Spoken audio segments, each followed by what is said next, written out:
Viewers and subscribers আসসালামু আলাইকুম। আজকে আমি খুবই সহজ একটা মজার সবজি ভাজি করে দেখাবো। আমার আজকের রেসিপি মূলা ভাজি। তাহলে চলুন দেখি রেসিপিটি করতে কী কী লাগছে আর তার পুরো প্রস্তুত প্রণালী।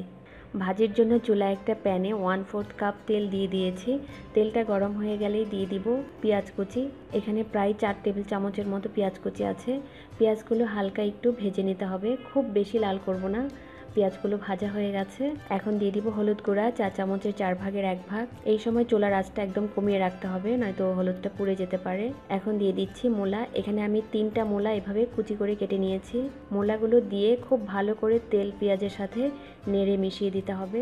এখন দিয়ে দিচ্ছি হাফ কাপ মটরশুঁটি, স্বাদ মতো লবণ দিচ্ছি, আর 5-6টা কাঁচামরিচ কেটে দিয়ে দিয়েছি। এখন সব কিছু খুব ভালো করে নেড়ে মিশিয়ে নিতে হবে। এখন ঢেকে দেব সবজি সেদ্ধ হওয়ার জন্য। 3-4 মিনিট পর সবজিটা একবার নেড়ে দিব। সবজি থেকে বেশ পানি উঠে এসছে। এই সময় চুলার আঁচটা একদম বাড়িয়ে রাখতে হবে।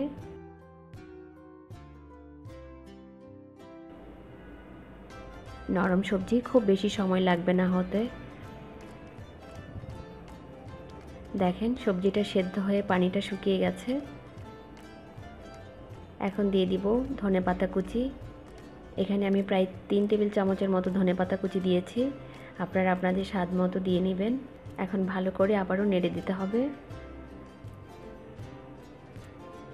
আবারও ঢেকে দিচ্ছি 2-3 মিনিটের জন্য। 3 মিনিট হয়ে গেছে। সবজি সেদ্ধ হয়ে পানিটা একদম শুকিয়ে গেছে। আমি চুলার গ্যাসটা অফ করে দিয়েছি। এখন আমি নামিয়ে পরিবেশন করব। অনেকে মূলা খেতে চায় না, এভাবে ভাজি করে দেখেন, খেতে অনেক মজা লাগবে।